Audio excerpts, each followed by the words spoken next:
Ali Gardner and David Roberts, and I really appreciate it. So when did you start writing? I started writing in about 1993 when I did my first book, which was illustrated. It had pictures and drawings, and it was called The Little Nut Tree. So what were you like in school? Were you quite smart, or were you quite shy? I was the one no one would talk to. I was the one with all my buttons always done up the wrong way, and I was the one that was the oddest and would say the most ridiculous things. I was seen as either a clown or not seen at all. Yeah, like lots of authors have said they were always like sort of someone else in school. They weren't always seen by other students. I think that's true. I was probably quite quiet. Yeah. Just blended into the background as much as I could. I would just do things like bleach my hair or dye it purple, not realising that that would make me stand out, which was a bit stupid. But, so I tried to make myself anonymous, but I like that. I like the style. I was always hiding around the block somewhere to avoid being laughed at. So what's your favourite book? Out of the books we've done together? Or No. Over? Any book? My favourite book is called A Hole Is to Dig. It's by Ruth Krauss and illustrated by Maurice Sendak. And it's the first book I ever bought. I think it cost about 80p. I bought it in a book club at school. It's beautiful. It says things like, it's just little sayings like mashed potato is so that everybody gets enough, and a dog is to lick your face, and it's accompanied by these really charming little line drawings. So that's remained my favourite for all these years. Sure, sorry. Well, I think, I'm going to go wrong on the title, but it's Edward Gorey, and it's Jellied Aspic. Is it Aspic? Oh, yes. Aspic and Jelly. Yes, yeah. And it's about an opera singer who gets eventually stabbed in the throat by her demented lover. And it is just, I adore Edward Gorey because in a way his pictures begin to say another story and his words are so minimal and they're like music, they don't play together, and they're wonderful, totally surreal and magical. Are there any upcoming books that you can tell us about? We do have a book coming out in November. We have a book coming out together. Yes, would you like to talk about that? Yes, it's based on Hans Christian Andersen's Tinderbox, and it's a very dark retelling of the tale, and it's called Tinder, and it's for young adults, and David has done the drawings, and we spoke about this before I even started writing it. I wanted David to do this, and so it was always in my mind as an illustrated book, and I think it's very sad that for young adults particularly, illustration doesn't happen. People always think, oh well, you have to read, you need to. And I always rather like Alice think that a book without illustration is not really worth it. So we've done the illustration. I loved it.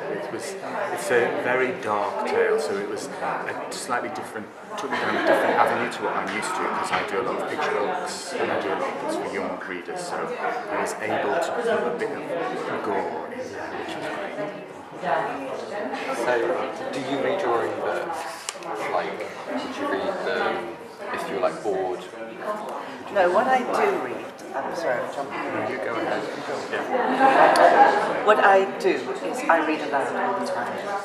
So I think, personally, all writers should read aloud. Because unless you hear your words, you cannot hear whether you've got a sentence too long, you haven't got the beat of the thing right. And in a way, words are like music. So I always know what I want it to sound like. I want it to go, and if I haven't got the sentence doing it, you'll only hear it if you read it out loud. Yeah. But from an illustrator's point of view, do you have to look back at your own work because you need continuity? So if you're doing a series like Sally and I do this series together, Wings and Co, I need to remind myself what the characters look like from the previous book, so I do sort of reread them over and over never again. And I have to admit, I have reread them. These I have reread because there's so many details.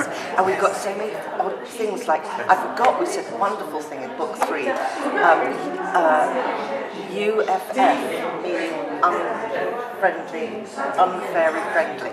I think that's what it was, unfairy friendly. I rather like that, UFF. Yeah. So you've got to keep looking at it again, and you're trying to remember, what Fidget does say in his fishy comments of life. To get the characters established in your mind. Yeah. So in a zombie apocalypse, Yes. would you run or fight? Oh, I would so run and hide. I wouldn't fight. No. I'd probably just die. I think I just prefer to be out of it. I think I just go and find a lot of trees. And, take all the drugs. And just die. Just die. Who wants to join the zombies? I think the world's too full of them anyway. So what's the most daring thing you've done? You mean in writing? No, anything. The most daring thing I've done in anything.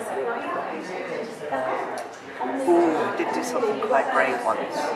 But it was in the Middle East. I don't know whether I can talk about it, but it was quite brave. We were doing a show out there because I was a theatre designer for a long time called the Pied Piper. And we'd gone in by mistake. We didn't do it intentionally because Israel isn't really mapped out, if you saw me. And we'd gone into Palestine, West Bank. And we got ourselves into a lot of trouble. And basically we ended up in this place, I can never say it's called, like Naba. It's a very famous, very troubled area. And we were in an Israeli car. And the place was just like the end of the earth. You would not want to live there, you wouldn't want to be there. It was grim. And we'd never been there. I'd never been there in my life. And suddenly, all these men appeared out in the street. And I thought we were hit by a bomb because there was a terrible explosion. And I kept saying to the guy I was with, who was called Alan, who was the director, I kept saying, is the car working? Yes, the car's working. He said, don't worry. Turn left, turn right. I said, how do you know? And I hadn't a clue. I had just in my head worked out that had to be how it had to be. Sort of drawing had to be that way. And we drove out, and we drove along this road, all of us going, each to each other, are you all right? Yeah, I'm all right. Are you all right? I'm all right. Are you all right? Yeah, no, I'm all right. Are you all right? Is the car all right? Yeah, I'm all right. We get down to the main road, and we get to a petrol station, and we get out of the car for the first time. Whereupon a whole crowd of people come round, walk round the car. We don't have a sound of our car.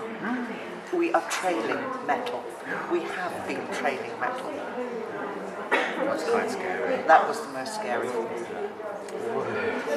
Well, my scary thing doesn't seem as dramatic in comparison, but I'm not the most sportiest of people, and I decided to do a course in kayaking on the Thames, lots of places, and on my second lesson I capsized, fully under, came up spluttering, and it just then dawned on me that I was basically swimming in poo. Because it's not the cleanest of rivers, is it? And I thought, I don't think I'll do this very much. That's probably the most daring thing I've done. So explain your book in 7 words. Your newest.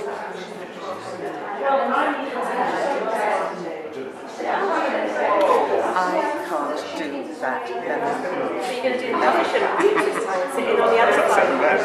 Because that would be hilarious. Well, as words are your thing, I'll leave it at that. I could do it in 7 pictures. Stop now. So thank you very much. That was Sally Gardner and David Roberts. Thank you very much for talking to me. Thank you. Edward, you're a nice person to talk to. Very good. Very good. Take care. Thank you very much.